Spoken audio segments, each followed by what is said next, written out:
Well then, I finally had some time to play around with the new and improved status effects, specifically Puncture and Cold. Now, just in case you don't know, these have been tweaked a little bit to be more crit related. Basically, Puncture, on top of what it already did, now makes enemies easier to crit, and Cold, once again on top of what it already did, now makes enemies take more crit damage. I wanted to test this myself because, to be quite honest with you, I don't trust the meta nerds when it comes to conclusions about weapons and mechanics and damage, because while yes, they are most likely correct in their conclusion, they test things in situations that I will never find myself in. It's just like, hey, Mr. Nerd, what about this weapon? Well, this weapon is an absolute mastery for Mr. YouTube Man.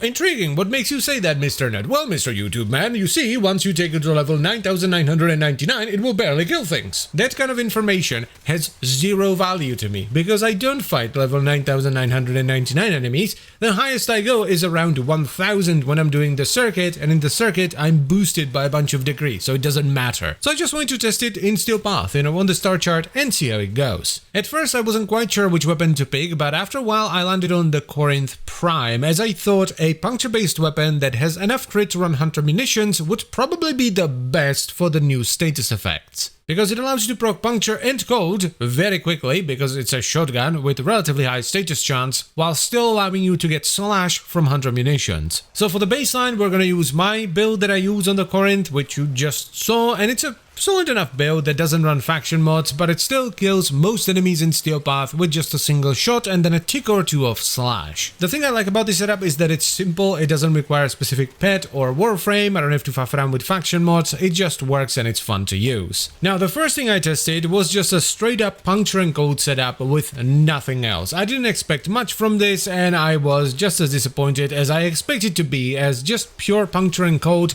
doesn't work terribly well. It performs well enough against the smaller, weaker enemies, but once you move on some of the bigger enemies, like gunners and bombards, it just doesn't do enough. But that was to be expected because Slash is just too damn strong. So let's move on to a more sensible build. This still runs hunter munitions, but it also runs accelerated blast to elevate Puncture and get some fire rate, and it runs chilling reload for Cold. The idea here is to use the new status effects as kind of like a boost for our Slash. This is why I chose the Corinth to begin with. This was the original idea, so that we get Puncture, we get Cold, and then we get Slash from hunter munitions, but instead of boosting it with Viral on the weapon, we actually boost it with Cold and Puncture. And it's actually not half bad. However, unsurprisingly, Slash and Viral is just too good of a combo, so not having Viral hurts the weapon quite a bit, which is where we introduce the pet. Now, my preferred companion of choice is a Moa, because they can run the Hellstrom rocket launcher, and I build their Hellstrom with multi-shot, fire rate, status chance, maximum AoE with primed firestorm, and then Viral with malignant force and ram rounds. This way, the Moa constantly carpet bombs the entire battlefield with Viral procs. Now, with the Moa included, the setup actually starts doing really good damage, which is not a big surprise, because we effectively have everything that we had on the control build,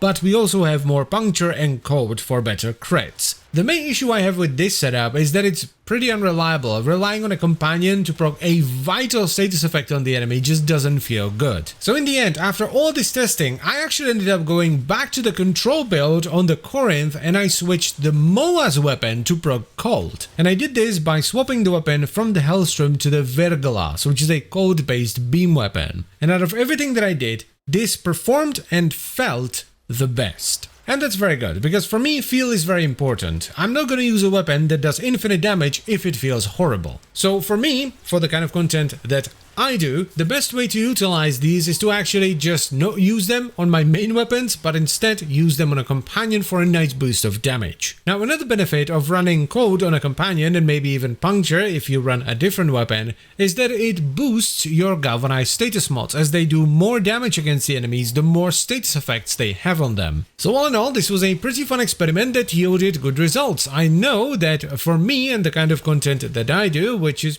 sort of mediocre Steel Path, it's not worth building into Puncture and Cold on my actual weapons, but it can be beneficial to slap them onto my companion, as most of the time I have Viral on my weapons anyway, so putting Viral on the companion is a bit of a waste. But then I thought to myself, what am I doing? Why am I trying so hard to make these new status effects fit into the current meta? So I went back to the simulacrum, pulled out the Incarnon Boltor Prime, and built it for Corrosive and Cold. I didn't even put on Hunter munitions, just a truck ton of fire rate, corrosive and cold with a ton of crit. Just a good old upfront damage hybrid.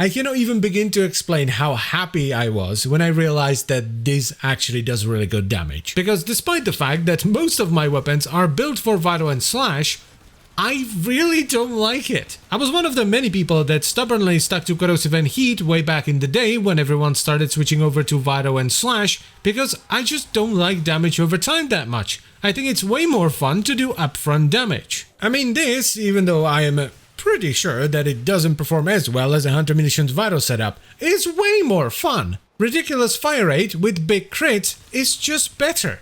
I'm sorry, but it is. So yeah, even though it may not perform as well as ham-fisting damage over time on every weapon, I think I'm gonna be building puncture-based weapons for corrosive and cold instead. Now, the main thing I would like you to take away from this video, and kind of the reason I made it, is to let you know that you should test things for yourself. Don't just blindly believe what other people say, because even though what they're saying might be correct and it might be the best way of doing things in general or for endgame, it might not be the best thing for you. Also, don't be afraid to try dumb things. Think outside the box for a little bit, because that's how new fun things get discovered. I still remember this Tigress Prime video. I don't remember who made it anymore, but it was the first person that I saw build the Tigress for Vital and Slash, and people were laughing at them in the comment section. Fast forward about 2 weeks though, and everyone and their mum was building their Tigress for Slash and Vital. But anyway, that's it for the video, so I thank you very much for watching as always guys. I hope you've enjoyed the video and found it helpful. I would like to extend a special thank you to all the channel members. Thank you very much guys, I really appreciate it, and if you would like to become a channel member as well, you can check out the memberships and stuff down below. And I'll see you next time. Bye bye.